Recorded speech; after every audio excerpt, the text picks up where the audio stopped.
দর্শক জি দর্শক, আমন মৌসুমের আমি এই মুহূর্তে রয়েছি দিনাজপুরের হাকিমপুর উপজেলার আমন ধান যে কাটা মারাই চলছে সেই মাঠে।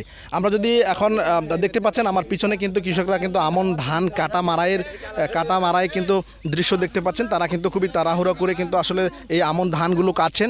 এগুলো ধান কাটার পরেই কিন্তু সেই জমিগুলোতে কিন্তু সরিষা, আলু, গম এ ধরনের কিন্তু যে আবাদ রয়েছে সেই আবাদের লক্ষ্যে কিন্তু কৃষকরা কাজ করছেন বলে আমরা জানতে পেরেছি। আমরা যদি এই মুহূর্তে একজন কৃষকের সঙ্গে কথা বলার চেষ্টা করি, তিনি কিন্তু এখানকার একজন কৃষক। তিনি আমাদেরকে একটু জানাবেন যে জি ভাই, আপনার সঙ্গে একটু কথা বলতে চাই। হ্যাঁ বলেন। আপনার হচ্ছে এই যে আমন মৌসুমে ধান কাটা মারার পরে আসলে কি ধরনের প্রস্তুতি, এই জমিগুলোতে কি আবাদ করবেন? আমরা এই জমিগুলোতে আলু, সরিষা আবাদ করব। কারণ এই বর্ষার কারণে আমরা এই রবি শস্য আবাদ করতে একটু লেট হয়ে যাচ্ছে, ধান কাটাতে একটু সমস্যা পানির কারণে।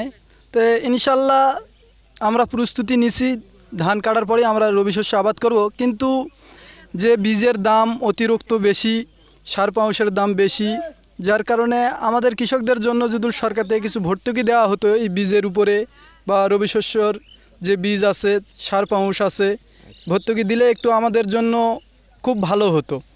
যার কারণে আমি আমাদের সরকার এবং যিনি দায়িত্বে আছে তাদের কাছে আমাদের আবদার, ওনারা যেন আমাদের ইয়াটা যেন একটু বিবেচনায় রাখে। আচ্ছা, অসংখ্য ধন্যবাদ। আমরা ইতিমধ্যে একজন কৃষকের সঙ্গে কথা বলেছি। তিনি কিন্তু তার যে ব্যক্তিগত তিনি বলছেন যে এই যে দ্রব্যমূল্যের যে সব জিনিসের যে দাম বেশি, তার এই যে দাম বেশির কারণে কিন্তু তার যে কৃষি কাজের যে বিশেষ করে সরিষা, আলু চাষের যে ব্যয়বহুল সেটি কিন্তু অনেকটাই পড়ে যাচ্ছে। যার কারণে কিন্তু তিনি বলছেন যে সরকার যদি এই বিষয়ে যে একটি নজর দিত তাহলে হয়তো কৃষকদের কিছুটা সুবিধা হতো বলে তিনি জানিয়েছেন। তবে আরেকটা বিষয় যদি আপনাদের জানিয়ে রাখি, আমরা কিন্তু ইতিমধ্যে হাকিমপুর উপজেলা কৃষি অফিসারের সঙ্গে কথা বলেছি। তিনি জানিয়েছেন যে এই সিজনে এই আমন মৌসুম ধান কাটার মামের পরে কিন্তু রবি শস্য আবাদের লক্ষ্যে কিন্তু কৃষকদের মাঝে আমরা উপজেলায় প্রায় 3,000-এর অধিক কৃষকদের মাঝে কিন্তু বিনামূল্যে সার এবং সরিষা বীজ ইতিমধ্যে কিন্তু বিতরণ করা হয়েছে বলে আমাদের ইতিমধ্যে জানিয়েছেন।